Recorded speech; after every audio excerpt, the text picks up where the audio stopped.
আমাদের স্থানীয় যে মানবাধিকার সংগঠনগুলো আছে সেগুলো কথা ওনারা মানবেন না। ওনারা মানবেন হলো আন্তর্জাতিক যে মানবাধিকার সংস্থাগুলো আছে, যেমন হিউম্যান রাইটস ওয়াচ অথবা অ্যামনেস্টি ইন্টারন্যাশনাল, তাদের কথাটা ওনারা মানতে চাইবেন। ভাই, আল্লাহর কি রহমত, এই কথাটা বলবে এই কারণে, আল্লাহর কি রহমত, উনি এই কথাগুলি বলেছেন বুধবার দিন। বৃহস্পতিবার পরের দিন, মানে আজকেই হিউম্যান রাইটস ওয়াচ একটা রিপোর্ট প্রকাশ করেছে। হিউম্যান রাইটস ওয়াচ হলো যে আপনার নিউ ইয়র্ক ভিত্তিক একটা প্রতিষ্ঠান, যুক্তরাষ্ট্রের নিউ ইয়র্ক ভিত্তিক একটা মানবাধিকার সংস্থা, এই হিউম্যান রাইটস ওয়াচ। এই প্রতিষ্ঠানের নাম আমরা মোটামুটি জানি এই কারণে যে আওয়ামী লীগ আমলে এরা কিছুদিন পর পর, মানে এক নির্দিষ্ট সময় পর পর তারা দেশের মানবাধিকার পরিস্থিতি নিয়ে সারা দুনিয়াটা নিয়ে করতো। বাংলাদেশের মানবাধিকার পরিস্থিতি নিয়েও তারা নানা রকম রিপোর্ট প্রকাশ করত, এবং ওই রিপোর্ট প্রকাশিত হওয়ার পর অবধারিতভাবে এই হাসান মাহমুদ অথবা আপনার এই ওবায়দুল কাদের এবং হাসিনা সরকারের মন্ত্রীরা ধুয়ে ফেলাইতো যে এইগুলি বিএনপি জামাতের টাকা খাইয়া করছে, এগুলি বলতো হিউম্যান রাইটস ওয়াচকে, মানে তাদের পছন্দ হতো না। আমাদের গতকালকে শফিকুল আলম সাহেব বলছেন যে এদের দ্বারা, এরা যদি বলে তাহলে তারা মোটামুটি মানবেন। আচ্ছা, হিউম্যান রাইটস ওয়াচ আজকে যে রিপোর্টটা প্রকাশ করেছে সেখানে তারা কি বলেছে শুনেন। তারা বলেছে যে নতুন করে এই গভর্নমেন্ট যে একটা সন্ত্রাস বিরোধী আইন করেছে 2025 সালে, এটা আগের আইনটাকে সংশোধন করেছে, সেটার মাধ্যমে তারা কি কি করতে বলছে শুনেন কি বলছে।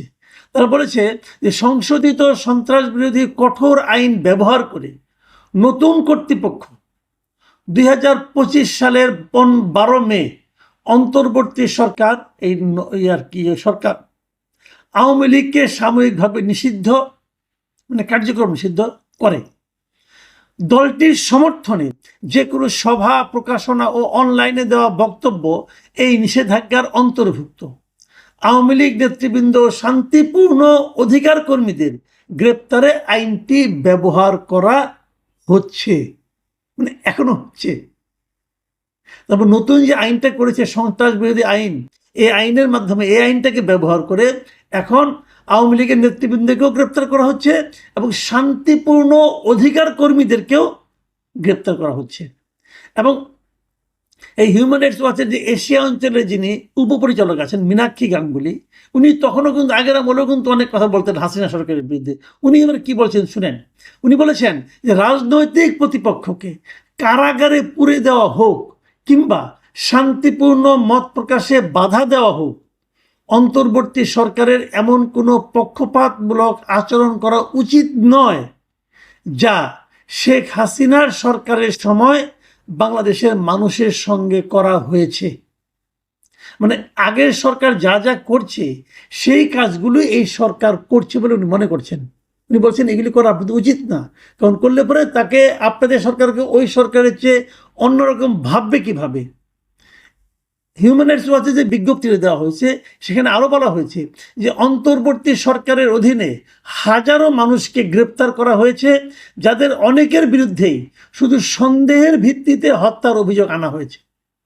অসংখ্য ব্যক্তিকে সন্ত্রাস বিরোধী আইনে আটক রাখা হয়েছে। আটক ব্যক্তিদের মধ্যে বেশ কয়েকজন অভিযোগ করেছেন চিকিৎসা সেবা থেকে বঞ্চিত করা সহ পুলিশ হেফাজতে তাদের সঙ্গে অনেক দুর্ব্যবহার করা হয়েছে।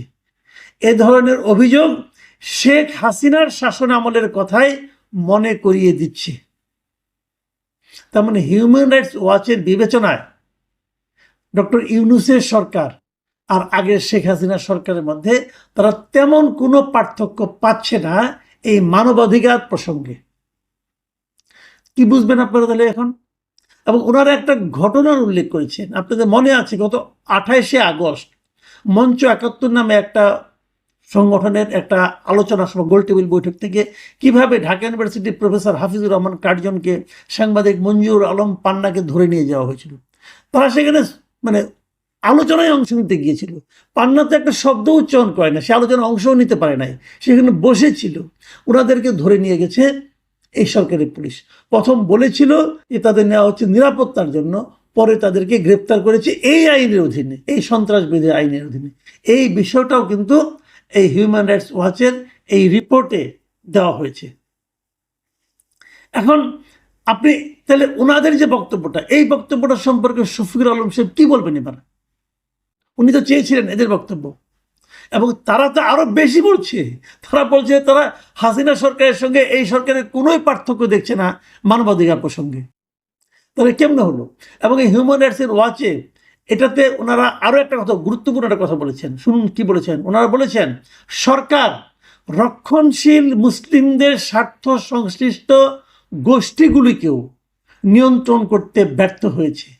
গোষ্ঠীগুলো তাদের দাবি আদায় করতে গিয়ে সহিংসতায় জড়িয়ে পড়েছে।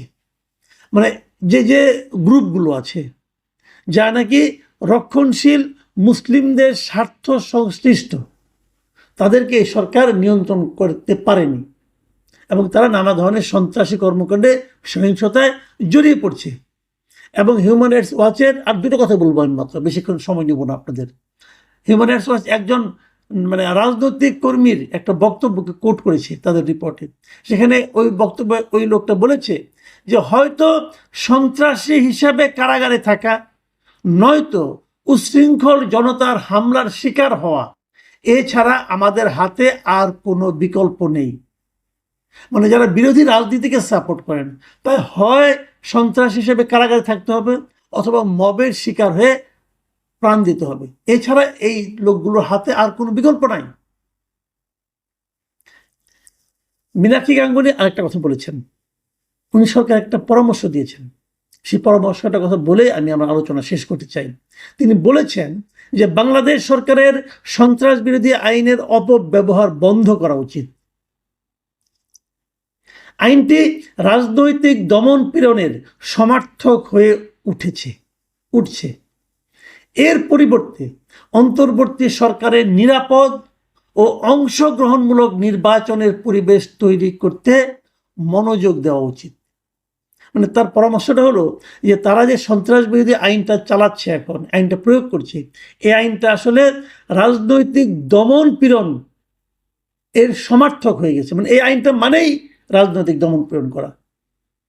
আর তার পরামর্শ সরকার এখন উচিত হবে এইগুলি বাদ দিয়া নিরাপদ ও অংশগ্রহণমূলক নির্বাচনের পরিবেশ তৈরি করা। নিরাপদ হবে কিনা জানি না, অংশগ্রহণমূলক তো হচ্ছেই না। যেমন এই নির্বাচনে আপনারা তো আওয়ামী লীগকে বাইরে রাখছেন। দেখেন এখনো নির্বাচনের কিন্তু শিডিউল ঘোষণা হয় নাই। নির্বাচনে আওয়ামী লীগ অংশ নিতে পারবে কি পারবে না এটাও নিশ্চিত হয় নাই।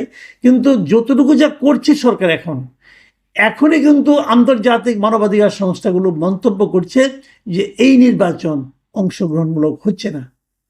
যখন নির্বাচনটা হয়ে যাবে তখন সবাই বলবে ডক্টর ইউনূস আসলে এগুলি কি করছেন, ডক্টর ইউনূস আমাদের দেশের ইমেজকে কোথায় নিয়ে যাচ্ছেন।